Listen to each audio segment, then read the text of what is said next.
Hello, everyone.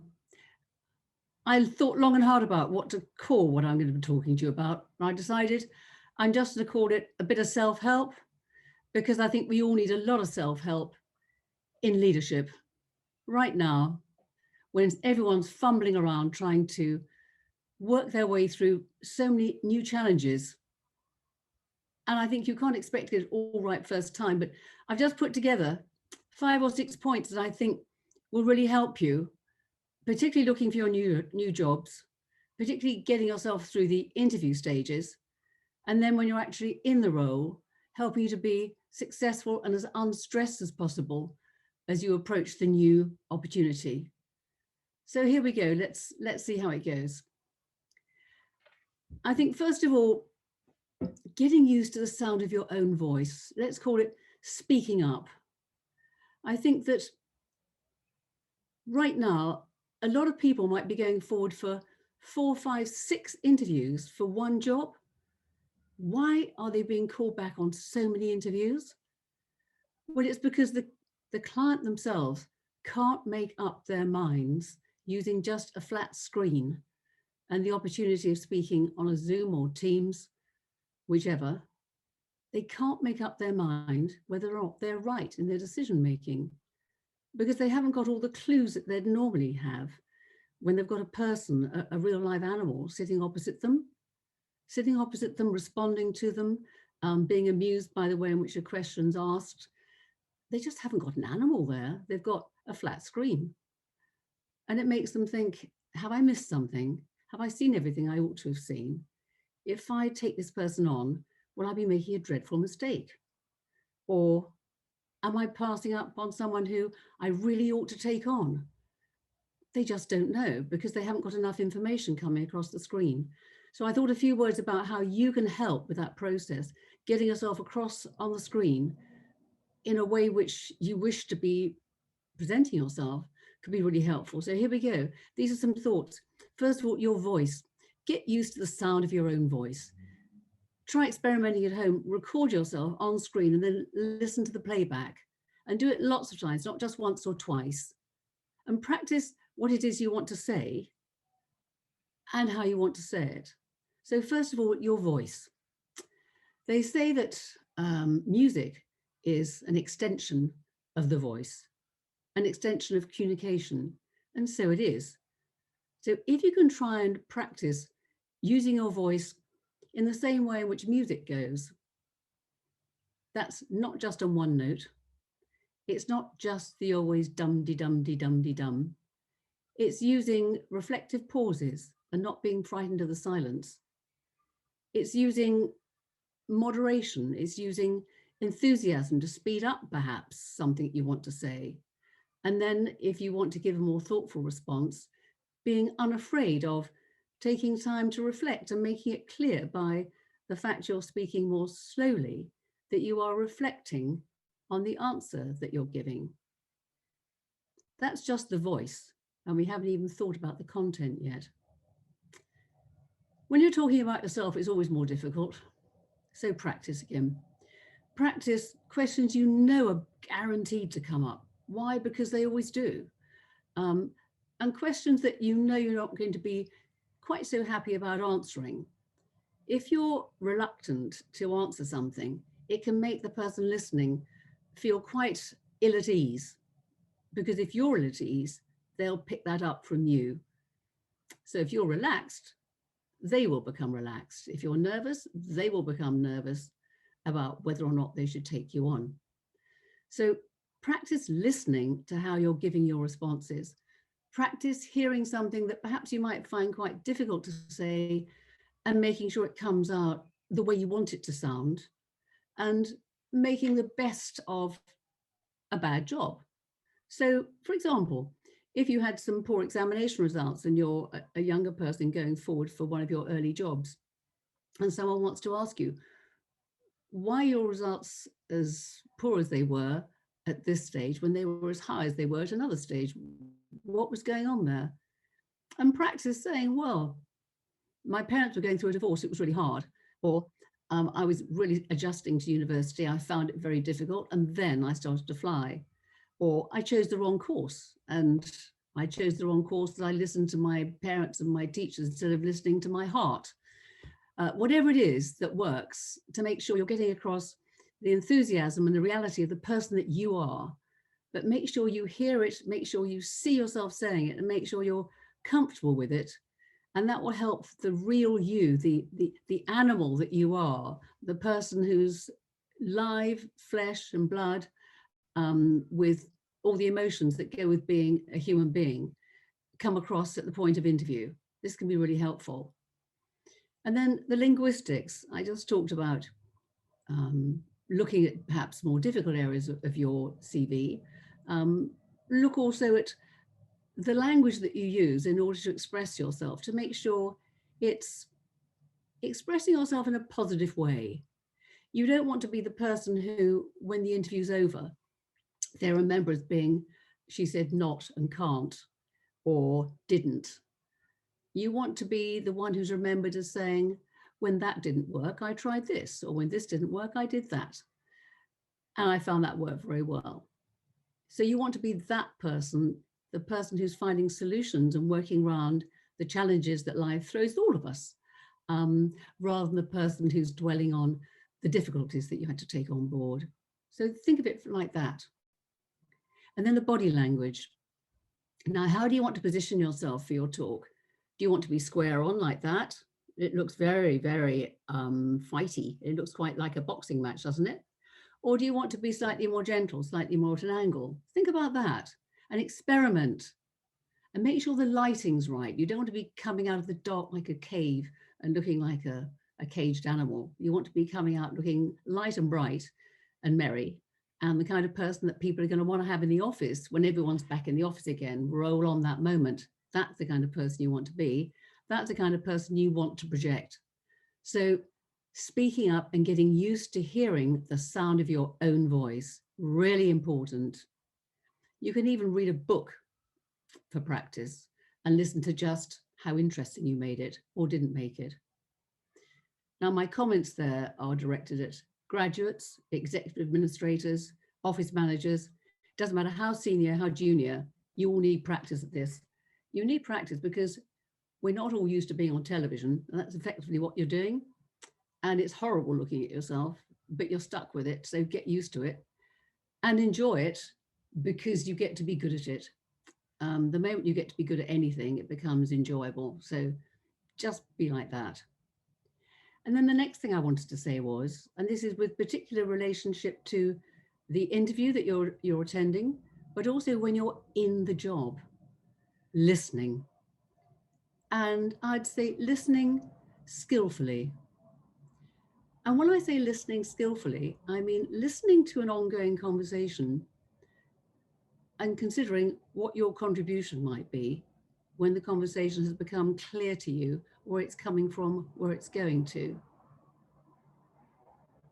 And then considering how you're going to communicate that thought you've had of your contribution. Again, using language which is in keeping with the language and the tone of the meeting. I think that this is so interesting. I met someone a few months ago, it was a year ago. She was someone who'd been employed as a translator, and she was a very unusual woman. It was back in the 20s, 30s that she took herself off to university when women didn't, and decided she wanted to read Chinese. Because of that, she was a French national. Because of that, she found herself working for Charles de Gaulle and all the greats, and sitting in on cabinet meetings, sitting on meetings between every prime minister in the world, and conducting translation work. And it was very much the job of the translators to set the tone of the meeting. And often there'd be a lot of testosterone around, and it would be up to the translators to get the meaning across without it being, well, in such a way that the meeting was going to continue, possibly for 3 or 4 hours. And sometimes she said she'd translate something and the other interviewer would go, hmm. And then the other translator would say something that she had totally understood, and she'd go, hmm. In other words, the translators were getting between the two major players on the stage and they were moderating the tone of the meeting. And I think moderating tone and listening skillfully to what the tone is and what will be the most productive tone to adopt, I think it's a great gift. And when the president of China said, your translator is better than our translator, that was a really good compliment to receive. So, listening skillfully. And remember that listening skillfully for the interview is important, but every time you communicate with anyone in the office or outside, there is a continuous assessment going on, an assessment of you. You are assessing other people, but they're assessing you. So you can never avoid being assessed. It's happening all the time. So listening and responding appropriately, very important. And then managing your time. Oh, managing your time. I've been a huge list maker all my life. I manage a list as I go through the day.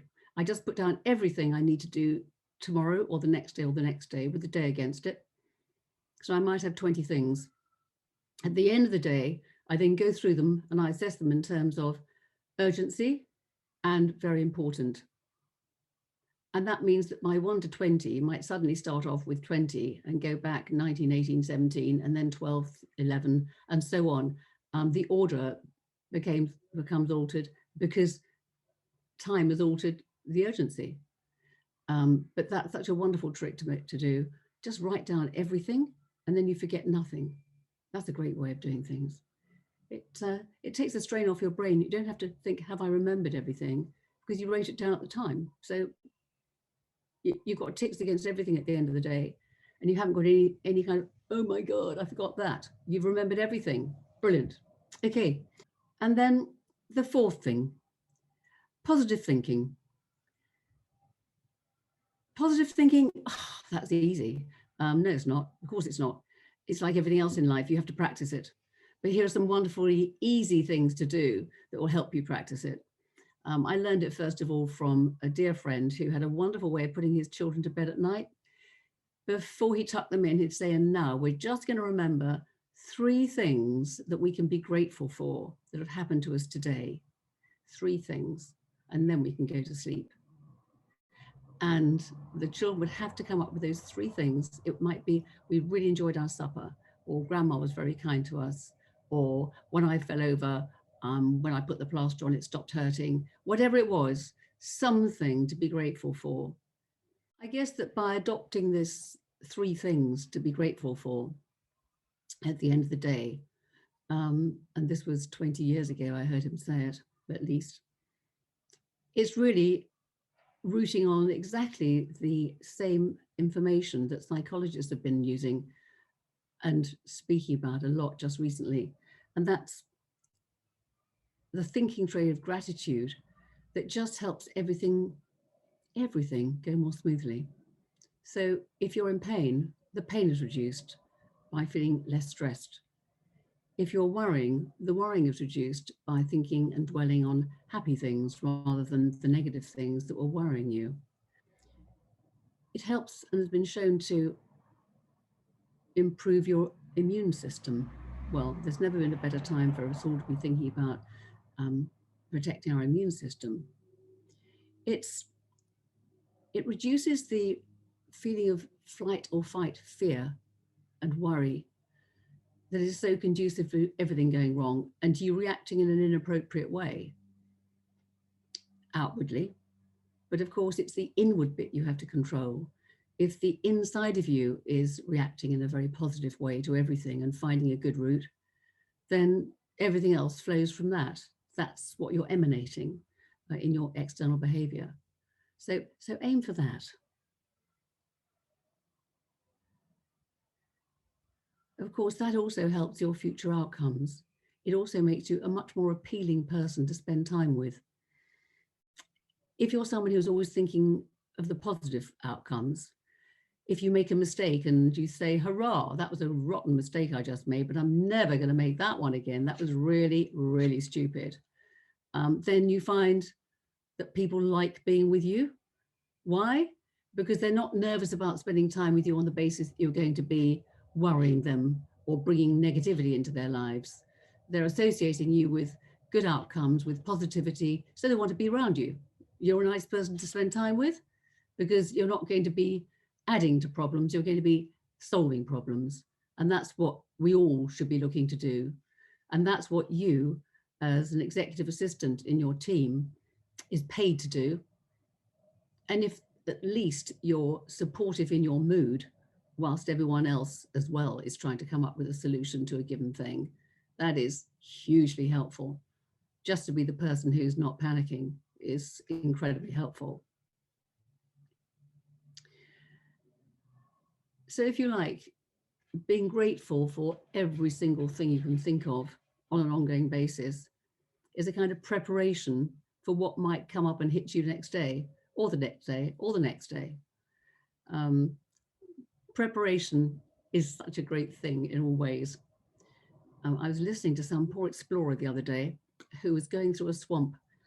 And when he was in the swamp, he hadn't prepared himself, and a leech managed to penetrate his undergarments and his the delicate parts of his body. In fact, total penetration.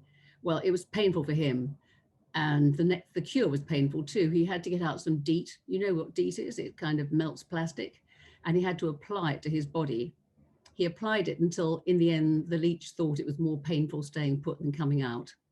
And subsequently, having freed himself, he decided he would never ever go into a swamp again without using a good coating of cling film around that part of his body, so he could never have that thing happen again. So there you are, learning from mistakes. And if that little image stays in your mind and helps you to be positive about the next mistake you make, then I reckon that's a plus for both of us. And it certainly made me sit up straight, and it made him sit up straight telling a story, I'm sure. So there we go, that's that. And I suppose the other thing about this positive thinking is it makes me think about a wonderful woman I met called Vigdis, who was the president of Iceland. She was the first elected president, and just a wonderful person who gave a fabulous lecture when I was visiting with the Institute of Management Assistants in Iceland. And she talked about how the level of happiness was higher during and after the financial collapse of Iceland than it was previously. Why? Because people started baking cakes for each other, they started visiting each other, they started sitting down and sewing together, they remembered each other's humanity, they spent time together, they spent time with their friends and their families. So no matter how hard your work is, always make time for those social outlets, because that's what makes you keep sane, what makes you feel happy. It's what continuously restores your faith in human nature and yourself. And having faith in yourself, of course, is absolutely vital. If you haven't got faith in yourself, why should your team have faith in you? This is where the hard nuts and bolts of looking after yourself become so vital if you want to be employed in a gainful employment. And now what's left? I think empathy. Empathy for the person you're reporting to, who might be under great stress and strain. Every member of the team might be suffering from stress and strain. Having empathy, understanding what the stresses are that they're encountering, not adding to them, but allowing for them, not reacting or abreacting to perhaps people's unexpected and unpositive reactions, staying steady in the face of the kind of difficulties that might be flung in front of you by other people, your human beings, the people who are supposed to be your friends, who are suffering the stress of having to get their businesses up and running again. Staying steady yourself, as well as also having that same empathy and the same respect in your body language, in your language in total, to the people who are more junior than you. It always used to be in my mind that if I ever had unkind treatment from anyone on the phone, it's because someone in their office had been unkind to them just a few moments before. So they were passing on the pain. And that's what I would train people in my team. Don't worry, someone's just been ghastly to that person, and that's why they're handing it on. It's not you who's been deserving of the treatment you've just received. It's the person who is just passing it on. And so let us be the ones who never add to any of these traumas by being anything other than just equitable, kind, generous, keeping our feet on the ground. A bit like an elephant, because we all know elephants are the only animal that can't jump. Perhaps you didn't know that, but they can't. They're the only animal that, when they run, always have to have one foot on the ground. And we need to keep one of our feet always on the ground, together with the agility of a gazelle, perhaps. So those are my thoughts, and I hope that you can put them to some good use. I know whenever I listen to a talk or whenever I go to a lecture or used to go to a lecture, if I came away with one thing that I'd never thought about it quite that way before, or I'd never tried that before, if there was just one thing out of 30 minutes, I felt that it had been worth sitting there, because if there's one thing I can use that changes and advantages my situation, I want to know about it. So I hope you've found something there that you can apply to the interview process and to the team situation that you're currently in. And of course, to keep celebrating your successes. Celebration of successes, so important. Every little success, every tiny one. Almost I walked in through the door and I didn't fall over. Okay, perhaps that's quite a minor one, but never mind, you did it. I think it's very important that whatever success you have, be it big or small, you celebrate it. You celebrate it by yourself, you celebrate it with other people, you say it and you celebrate it. It doesn't have to be a glass of wine, oh, that's very nice. It can just be saying, we did this and we did it well, and we couldn't have done it much better. You can say that, but then also, in order to improve your own personal growth, reflect afterwards, but could I have done it better? Could I, if I'd been a bit braver, have executed that action earlier? Could I, if I'd been a bit braver, have spoken up to the person concerned earlier? Could I have said what I said more succinctly? Could I have been more analytical in my thought and made sure I'd really transferred my thinking very accurately? Could I have thanked the person better for having listened to me and adjusted whatever it was?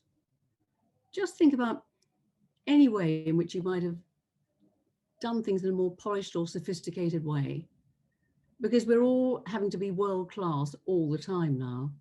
There's no room for being okay for one town or okay for one country. We have to be okay globally to be acceptable as world class.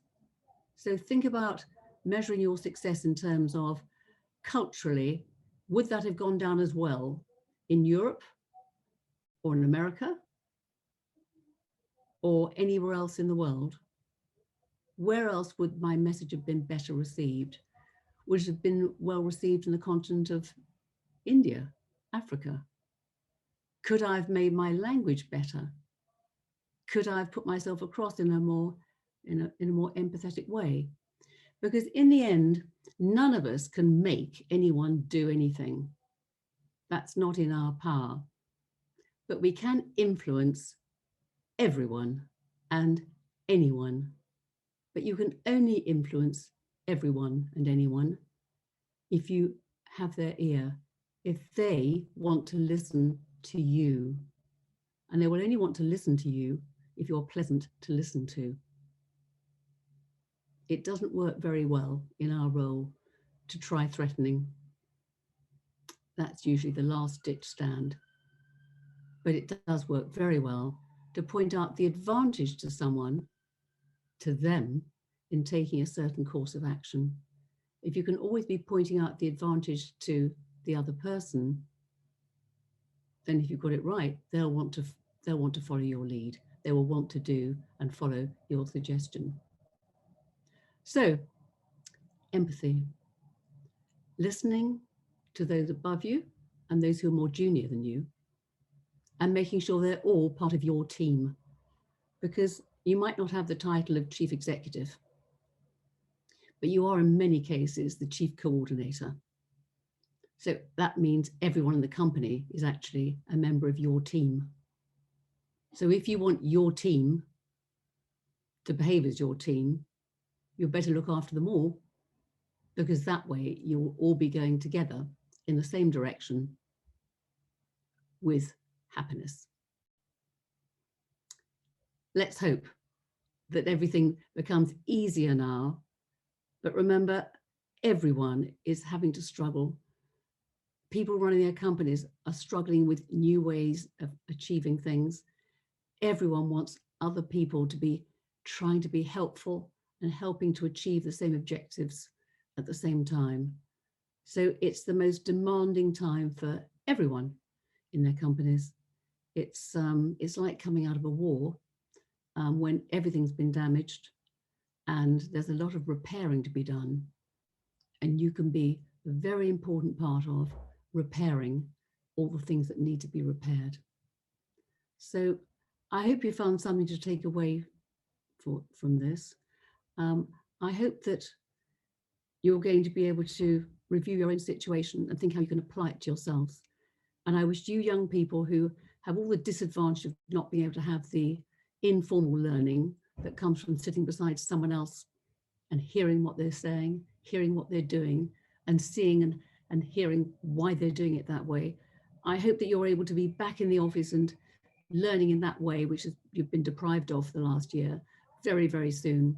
You've been in a very difficult place. And we certainly in our company are trying to do everything we can to help that along by slightly adjusting the way in which we use our young people to keep you snugged up and ready to understand what we're doing and how we're trying to do it.